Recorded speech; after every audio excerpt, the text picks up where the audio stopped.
High interest rates have driven the cost of mortgages up by 40 to 50% or more over the last couple of years. This, combined with a relatively stable housing market, at least as of this recording, has made buying a home significantly more challenging. So this challenge now has many people wondering if they should use an adjustable rate mortgage to keep their monthly payments down. But is that really a good idea? In today's episode, we'll discuss the pros and cons of adjustable rate mortgages and help you decide if one is right for you. This is another episode of Ready for Retirement. I'm your host, James Cannell, and I'm here to teach you how to get the most out of life with your money. And now, on to the episode. Today's episode is based upon a listener question, and what you'll notice as I read off this question is some of the interest rates I'm referencing are very clearly not the interest rates we have today. However, the principle behind this listener's question is still very much the same, and that comes down to what is better in today's interest rate environment. Is it better to get a fixed rate mortgage, or is it better to get an adjustable rate mortgage? I'll dive in more to that in just a second, but before I do so, want to read the question. This question comes from John, and John says, "My wife and I are looking to purchase a new home. The mortgage broker is recommending a 7 or 10-year ARM. ARM, by the way, stands for adjustable rate mortgage. The interest rate on the 7-year ARM is 4.25%, and the interest rate on the 10-year ARM is 4.5%, while a 30-year fixed mortgage is 5.25%. Does the savings of one of the adjustable rate mortgages justify taking the risk associated having to refinance at a future unknown rate? Does the answer change as interest rates increase further? I would hope we would still be in our house at the end of those ARMs, adjustable rate mortgages." And that is from John. Well, John, thank you for that question. And yes, the interest rates that he's referencing, this is very clearly a question that was submitted several months ago. So those interest rates are no longer the current rates that we're hearing today. But the reality is by the time you're actually listening to this, interest rates will probably be a little bit different. And in 6 months or 12 months or 18 months, interest rates will be a little bit different. So instead of just looking at those specific rates, what we're going to do today is walk through a framework of how should you think about this and how does that framework stay consistent even as the actual interest rates will change going forward. Now, before we jump in, I always like to highlight the review of the week. Thank you, by the way, to all of you who have taken the time to leave reviews. This review comes from username Slilonic, and Slilonic leaves a 5-star review and says, "I really appreciate this podcast for bringing up so many different client scenarios and the many ways to think about possible solutions. I'm an aspiring financial advisor and I'm very early on in my career. This podcast is a great addition to my daily routine to help educate me on financial planning. I'm currently enrolled to get my bachelor's degree in CFP certification, and listening to this podcast has really helped me to solidify everything I'm learning. Thank you, James, for all the things you talk about and the excellent way you go about explaining it all." And that is the end of the review. Well, Slilonic, thank you very much for that review. I appreciate it. Best of luck with all the studying. It's a wonderful career. So I'm glad this podcast has been helpful as you've been studying to enter it. So let's now jump right into the content. When you go to buy a home, and this could be the first time you buy a home, it could be because you're buying a rental property, it could be because you're selling your current home and relocating somewhere else. All of it is going to be the same in terms of what we're talking about today. When you go to acquire that new property, how do you finance it? Yes, if you have all cash, this conversation is a little bit irrelevant, but if you're going to take out some type of a mortgage, you need to understand what those mortgage options are, and you need to understand which one might be best suited for different types of situations. So when you look at mortgages traditionally, the most common option is a 30-year fixed mortgage. You borrow some sum of money from the bank. The bank says, here's the interest rate we're going to charge you for the life of the loan, and you have one single fixed payment for all 30 years until your mortgage is fully paid off. You have the same thing for 15-year mortgages or even 20-year mortgages where you get a rate, and what the bank does is they amortize your payment saying, based upon this interest rate and this amount that we're letting you borrow, here's your payment that you're going to pay us for the end of the term or until the end of the term, whether it's 15, 20, 30 years. So those are standard mortgage options. Those are the most common, but there also are alternative mortgage options. You could have interest-only mortgages where you borrow a sum of money and you just pay interest on that mortgage until some balloon payment is due or until you've fully paid it down. You could also have adjustable rate mortgages. In adjustable rate mortgages, this is what John was referring to in his question. And the way an adjustable rate mortgage works is they might say, James, you can borrow money from us and we're going to give you one interest rate for maybe 5 years or 7 years or 10 years. If you hear someone say, I'm getting a 5-1 ARM or a 10-1 ARM, what that's saying is that first number is how long is the initial interest rate good for? And then 1 is the frequency, so every year, that interest rate can be readjusted. And we'll talk about the method by which it does that in just a bit here. But when you get an adjustable rate mortgage, what you're doing it for, the reason you're doing it is you're getting a lower interest rate than if you were to go get a 30-year mortgage for that same amount. So let's real quickly work through how adjustable rate mortgages work, because understanding this, although many of you might already know, but understanding this is kind of fundamental to knowing, should I go with this option versus should I go with a more traditional 30-year fixed type mortgage option. So here's the quick rundown on how adjustable rate mortgages work. You'll typically see something like 5-1 ARM or 7-1 ARM. And as I mentioned before, that first number is how long the mortgage is fixed for. So if we use a 5-1 ARM, and again, ARM stands for adjustable rate mortgage, that means that for the first 5 years of the loan, you're going to have a fixed interest rate. The second year, so in the 5-1, the 1 indicates how many times per year the interest rate can be adjusted after that initial time of the interest rate being fixed. So after the first 5 years, in this example, then the interest rate could go up or could go down, but it goes up or down based upon some index rate, such as the London Interbank Offered Rate, so LIBOR, for example. So what you're going to have is the mortgage company will say, we're going to adjust your rate at LIBOR plus 3%, for example. So if LIBOR, so if the London Interbank Offered Rate, which is a rate that you're never going to be able to borrow money at, but it's kind of like the rate at which all other rates or many other rates are based on, if LIBOR is at 3%, and if the margin on your loan is at 3%, then your rate is going to be 6% after the initial 5-year term is up. If LIBOR goes up to 4%, then your rate is 7%. So it's still that 4% LIBOR plus 3% margin. That's the adjustable part of the name. So the amount of the adjustable rate mortgage can then adjust each year after the initial fixed time period. And then there's typically some cap on what's the highest this rate could go to over the life of the loan. So for example, maybe the cap is 8% or 9% or 10% or whatever it is, essentially telling you if you get this mortgage, your rate will never go above 10%, even if LIBOR were to go much higher in an extreme example. So with that basic understanding, why would anyone select an adjustable rate mortgage? If you're now at risk of having your mortgage payment go way up, if interest rates go way up, why on earth would anyone elect this? Hey everyone, it's me again for the disclaimer. Please be smart about this. Before doing anything, please be sure to consult with your tax planner or financial planner. Nothing in this podcast should be construed as investment, tax, legal, or other financial advice. It is for informational purposes only.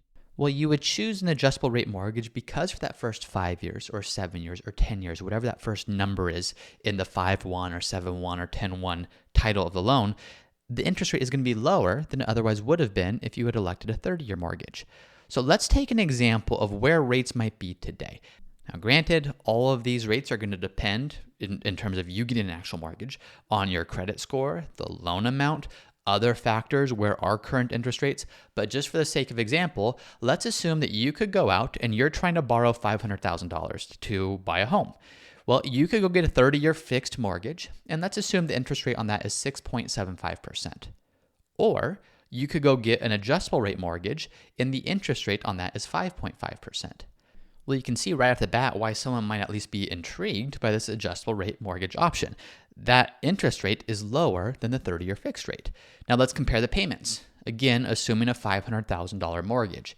If we're just looking at the principal and interest portion of the mortgage, so excluding property taxes or insurance, so excluding any of the escrow part, a 30-year fixed mortgage at 6.75% on a $500,000 loan, your monthly principal and interest payment would be $3,243 per month.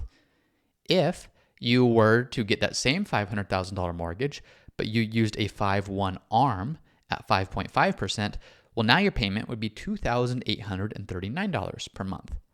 So as you look at these numbers, the principal and interest payment for the 30-year fixed mortgage is 14% higher than the ARM was and the adjustable rate mortgage was. So that's a pretty dramatic difference. As you're doing your home shopping and you're trying to think, where do we want to buy next? Where's our family going to live? A 14% difference in a fairly large expense, that adds up. So you look at that adjustable rate mortgage, and that's very appealing to say, can I get a mortgage rate that saves me a few $100s each month? And now here's the thing. If we knew the interest rates were only going to get lower between the time we take out that loan and the time that loan is paid off, the adjustable rate mortgage is the way to go. You're going to start out with a lower rate, and that lower rate is going to continue even after the initial fixed rate is up, after that 5, 7, 10 years, whatever it might be. What is the risk though? So why wouldn't you move forward with that? Well, the risk, very clearly put, is that interest rates go up. So let's take a look at that as an example. Assume you get a 5/1 ARM on a $500,000 loan at the rates we just looked at. So you get a 5.5% interest rate when you otherwise would have had a 6.75% fixed rate if you got a 30-year loan. Well, let's assume that after 5 years is up, interest rates have gone up, and your new rate is 7.25%. What happens is your mortgage company takes your remaining balance.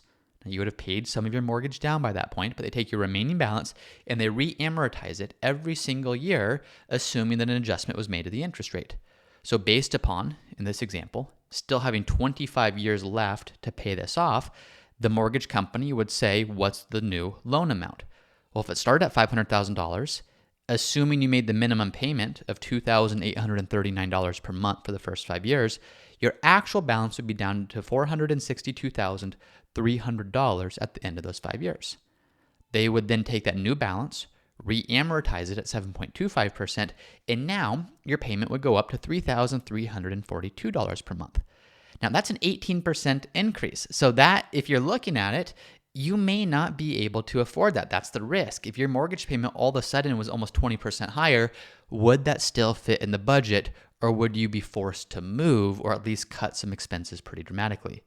Now, some of you might be saying, well, James, sure, that's an 18% increase, but that new payment is only $100 more per month than the 30-year fixed mortgage otherwise would have been. Because again, the new payment on the adjustable rate mortgage, after it re-amortizes, assuming a 7.25% rate, your new payment is $3,342. The initial 30-year fixed mortgage was at $3,243 per month. So you could look at that and say, oh my gosh, in that case, I'm just making up these numbers. That case, it could be worse. That rate could be higher. But in that case, you might look at that and say, worst case scenario, or maybe common case scenario, is my payments $100 per month higher than what it would have been with a 30-year fix from the beginning. You might look at that and say, that's not so bad. Or you might look at that and say, well, I couldn't afford the 30-year fixed rate to begin with, let alone anything higher than that rate. So this is very much where you have to understand your own cash flow and your own personal situation and your own contingency plans when you have a mortgage rate that's not fixed and that could go higher, which would lead to higher payment amounts. So put very simply, when you're asking, should I use a 30-year fixed mortgage or should I use an adjustable rate mortgage, you just have to be aware of the risk. And that's the risk. The risk is interest rates can go up. And if interest rates go up, your payments go up. So if you're getting and if you're reaching for that adjustable rate mortgage because you say, I just can't really afford that 30-year fixed rate, but I could afford the adjustable rate mortgage, and I'm just hoping the interest rates will be lower in 5 years or 7 years when that initial term is up, that may be wishful thinking. Remember, if we just look back at 2022, many economists at the beginning of that year assumed that rates would probably go up by about 0.5% in 2022. Instead, they increased by over 4%, one of the most dramatic increases in the federal fund rates that we've had in the history of the Federal Reserve in terms of how fast rates rose. Now, will they keep going up? Will they go down? How long will they stay high? How long will they maybe stay low? It's just a guessing game. No one really knows with certainty. So if you're going to go with that adjustable rate mortgage, it's not necessarily the worst thing in the world to do so, but make sure you're well aware of the possibility that your rate might be higher in 5 or 7 or 10 years than lower. So don't go into this and get an adjustable rate mortgage if the only way you could possibly afford it is if interest rates happen to be lower in 5 or 7 years than they are today. If that's the case, not only are you setting yourself up for a potential disaster, but more importantly, you're going to have a huge amount of anxiety in a year, 2 years, 3 years, 4 years, as you know that your ability to maintain your home, your ability to house your family, is contingent upon something that's completely out of your control. Now, this is where there's other factors that you have to look at. So here's those other factors. Let's assume that you're considering mortgage options and there's a pretty significant spread between an adjustable rate mortgage and, say, a 30-year fixed mortgage. And by spread, I mean the interest rate difference is pretty significant. Well, if you're considering, and I'm just going to use a 7-1 arm in this example, if you're considering a 7-1 arm versus a 30-year mortgage, and you know with certainty you're not going to be living in that home after 7 years, an adjustable rate mortgage probably makes a lot more sense. You're essentially locking in that interest rate, and you know that you're not going to be in the home after that initial interest rate stops being fixed and begins to adjust based upon current interest rates. So if that's the case, an adjustable rate mortgage might make a lot of sense. Now, I would give you another piece of advice there that if you know for certain you're not going to be in a home longer than 5 or 7 years, does it really make sense to buy that home to begin with? If the home is going to appreciate quite a bit, then yes. But there's a lot of studies, and if you actually run some of the numbers, there's a lot of costs in your first few years of homeownership. It's everything from closing costs to the fact that when you get a mortgage, whether it's an adjustable rate mortgage or fixed, the first several years of payments are primarily interest payments, which means you're really not building equity with most of your payment. There's property taxes. There's a broker commission you're going to pay when you sell the property. There's maybe new maintenance costs when you first move into a place. So when you start to look at it, the first few years, the chances of you actually making money, if you know for certain you're going to have to sell within, say, 5 years, aren't actually that high. What you'd have to be depending upon to make money to buy a property and quickly sell it is for the appreciation of property to increase rapidly. So are you either doing something internally and renovating the home to make it more attractive and more valuable, or do you get to participate in market forces driving the price of that home higher? If that's not the case, then you may not be wanting to buy that home if it's just for a short-term hold anyways. So that's for a separate episode. But point number one is if you know for certain you won't be in a home for a long time, and if you know for certain you are actually going to buy it, that's when an adjustable rate mortgage might make more sense. The second case where an adjustable rate mortgage might make more sense is you know you'll have the means when the adjustable rate actually starts happening. So after the fixed rate is up and the rate starts to adjust after the 5-year or 7-year term, you may be in a different financial situation. I'll give you a perfect example of this. There was actually a couple of different clients I was talking to recently, both acquiring new homes because they're moving to different parts of the country. And we had the conversation of how do we finance this? There's going to be a good portion as a down payment, but for the remainder, is it adjustable rate mortgage? Is it interest only? Is it a fixed conventional mortgage? And as we started to run the numbers, we weren't just looking at, well, where are interest rates going to be? What's the payment going to be? All those things. Those are absolutely important. But we were looking at their big picture financial plan. And one of them, in these instances, had pretty significant deferred compensation payments being paid out over the next 5 to 7 years. Now, why does that matter? Well, in his situation, we determined it probably makes most sense to get an adjustable rate mortgage to lock in a lower interest rate because worst case scenario, if interest rates do skyrocket, well, you've got some pretty significant deferred comp payments coming, and those payments can simply be used to pay off the mortgage at that point. So that's an example of where I would say understand what your financial situation will look like at that time. If you have the income to support a higher payment once the interest rate adjusts, or if you have liquidity or assets to pay off the mortgage, if you determine that's best, if the interest rate adjusts, then you're in a much safer position than if you buy a home and you really don't have the means to pay a higher mortgage, you don't have liquid reserves to pay down the mortgage balance if needed, and now you're in a tough spot where if interest rates go up and you have that adjustable rate mortgage, you're forced to make some very difficult decisions, one of which might be selling the home and moving somewhere else that you could afford. So make sure you know your situation. Another example of where your situation really ties into this is maybe you have some pretty significant expenses. Maybe you're paying for children's college. Maybe you have a vacation home or a rental property that the mortgage is going to be paid off soon, say within the next 5 years. Well, if that's the case and you've got some pretty significant expenses falling off after 5 years, you could afford for a little bit of an increase or maybe even a quite substantial increase, worst case scenario, to your mortgage payment after 5 years once that interest rate adjusts on your adjustable rate mortgage. So it's all about understanding not only comparing the options between adjustable rate mortgages and your fixed rate mortgage options, but also understanding your specific situation. When that adjustment time comes, would you be in a position to potentially have to pay a mortgage that's 10%, 20%, 30% higher? If the answer is yes, well, there's less risk in getting that adjustable rate mortgage. If the answer is no, now all of a sudden there's a lot of risk in getting that adjustable rate mortgage.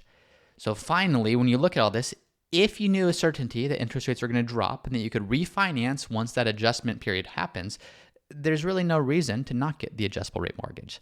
But again, we don't know what interest rates are going to do. Is it likely that interest rates will drop at some point? A lot of people certainly say so. But again, keep in mind that nobody was forecasting rates to go up like they did in 2022, where the Federal Reserve increased rates the fastest it ever had before.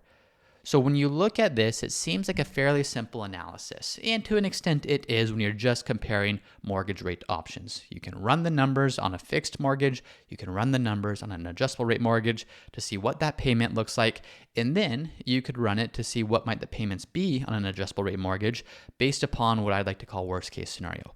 What's the most they could go up after 5 years or 10 years or 15 years based upon the terms of the loan, and then look at your personal financial situation.